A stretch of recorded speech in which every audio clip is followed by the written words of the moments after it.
Ya, berbicara mengenai arah kebijakan luar negeri yang tentunya dalam masa pemerintahan Prabowo Gibran, ini sosok Menteri Luar Negeri tentunya tidak lepas dari sosok yang memiliki peran sangat signifikan, Prof. Kita melihat ya, salah satu kandidat kuat ini disebutkan adalah Pak Sugiono. Ini merupakan politisi senior Gerindra. Kemudian juga tidak hanya Pak Sugiono, tapi juga dari Wamen ada Pak Armanata Nasir, kemudian juga ada Pak Anies Mata. Analisa Prof, bagaimana ini melihat sosok-sosok ini?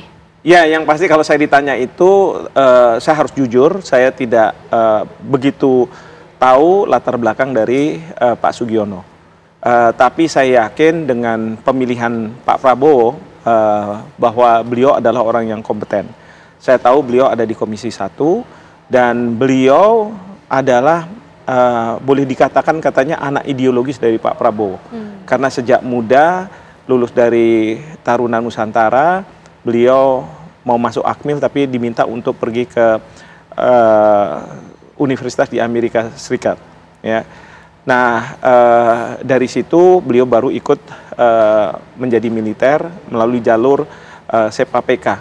Nah, ini yang terus kemudian beliau baru sebentar mungkin diminta Pak Prabowo untuk ikut sama beliau. Bahkan pernah jadi ajudan dan sebagainya. Sehingga kedekatan itu menunjukkan bahwa Pak Prabowo ingin banyak terlibat dan ingin Menteri Luar Negeri itu yang bisa memahami apa yang beliau mau.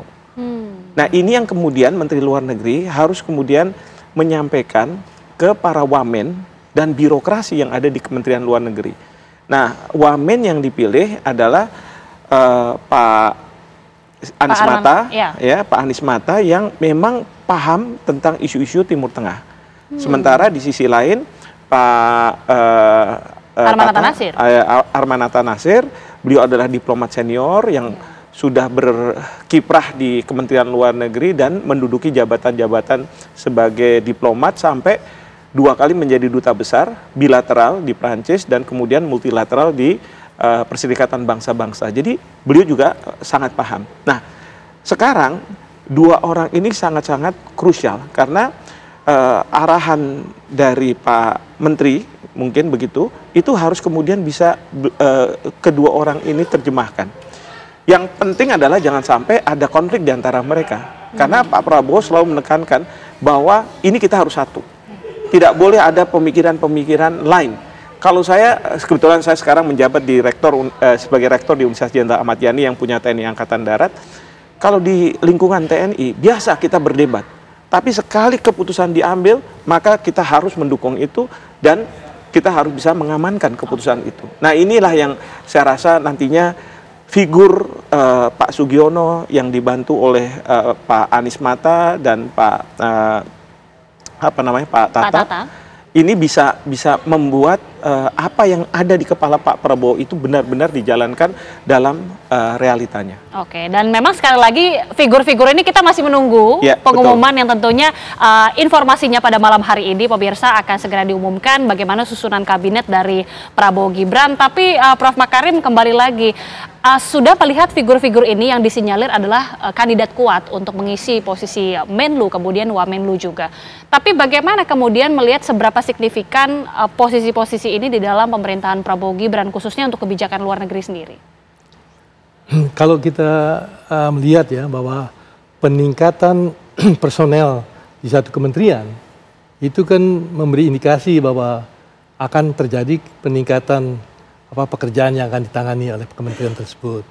Nah, kalau kita melihat misalnya Pak Sugiono, saya mendapat informasi beliau itu adalah termasuk pimpinan Gerindra, jadi tangan kanan daripada Pak Prabowo. Jadi akses beliau dengan Pak Prabowo itu sangat dekat. Jadi dengan demikian itu isu-isu luar negeri jika kemudian berkembang itu membutuhkan konsultasi yang cepat dan respons yang cepat dari kepala negara. Ya, nah itu bisa akan diperoleh oleh Pak Sugiono.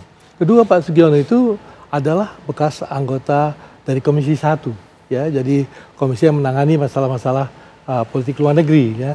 Jadi dengan demikian Pak Sugiono ini sudah paham mengenai masalah-masalah yang sering ditangani oleh Bu Retno karena dia sebagai anggota parlemen, Bu Retno sebagai menteri. Ya. Jadi beliau. Dan yang ketiga, beliau ini didampingi oleh 2 wakil menteri yang kuat. Ya, kalau kita lihat Pak Anies Mata itu kan bekas pimpinan partai, juga pernah aktif juga di anunya. Beliau dikenal mempunyai kedalaman di masalah-masalah yang menyangkut mengenai Islam dan juga negara-negara Islam, dan juga dengan negara wilayah Timur Tengah tadi ya. Jadi kemudian bisa dikatakan bahwa Pak Prabowo itu dapat backup kuat mengenai hal-hal yang menyangkut mengenai Timur Tengah itu dari Wakil Menteri Luar Negeri yang kuat. Di samping itu Pak Arman Nasir itu dulu pernah duta besar di Paris ya, Pak Prancis ya, yang mengetahui masalah-masalah Eropa secara luas ya, dan juga di New York ya, PBB. Nah di PBB itu kan segala urusan muncul di PBB ya. Nah oleh karena itu diharapkan bahwa Pak Nasir itu bisa memberikan backup yang luas mengenai daerah-daerah Eropa maupun di Amerika tadi. Jadi saya rasa tim yang ada ini akan menaruh harapan ya buat orang-orang yang meneliti masalah politik luar negeri Indonesia ya, karena dengan kuatnya Kementerian Luar Negeri itu dan siap juga dengan alternatif gagasan ya, maka kita mungkin bisa aktif secara langsung melibatkan Indonesia sebagai negara yang bisa aktif di dalam percaturan internasional. Yang penting juga Gita ya, saya lihat chemistry antara Menlu dengan Wamennya ya, karena mungkin mereka juga baru saling kenal begitu ya. Lalu chemistry antara pimpinan Menlu dengan Wamenlu dengan birokrasinya. Kalau Pak Armanata sudah terbiasa dengan teman-teman yang ada di sana, tetapi untuk Pak Anies Mata mungkin belum, jadi perlu ada chemistry yang dibangun. Demikian juga dengan tentunya Pak Sugiono, ini juga penting. Sehingga birokrasi itu 3 fungsinya. Pertama, memastikan kebijakan yang selama ini dijalankan itu tidak keluar dari rel. Ya, misalnya terkait dengan isu 9 garis putus di mana perairan Natuna kita, ZEE kita itu terkena. Tapi kan kita selalu mengatakan bahwa kita nggak mengakui itu 9 garis putus. Demikian juga Cina juga tidak mengakui zona ekonomi eksklusif. Jadi kebijakan seperti itu harus dijaga. Yang kedua adalah dari birokrasi ini sebenarnya mereka akan mendapatkan arahan lalu mencoba untuk menerjemahkan dalam bentuk diplomasinya seperti apa. Ini yang penting juga. Dan yang terakhir adalah tentu para diplomat ini mereka biasanya sebelum Pak Prabowo mungkin menyampaikan pidato atau misalnya bertemu itu menyiapkan segala sesuatunya. Nah ini juga penting.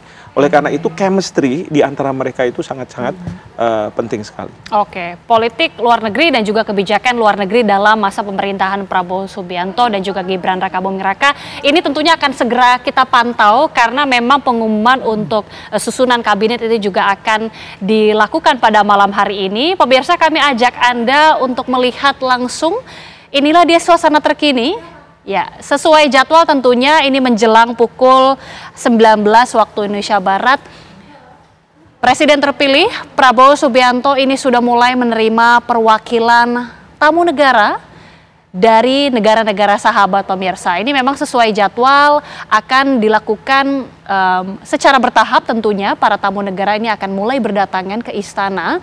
Kemudian juga nanti akan ada rangkaian-rangkaian kegiatan yang dilakukan. Bahkan nanti akan ada makan malam bersama yang dilakukan oleh Prabowo Subianto, Gibran Rakabuming Raka dan juga sejumlah delegasi dari negara sahabat.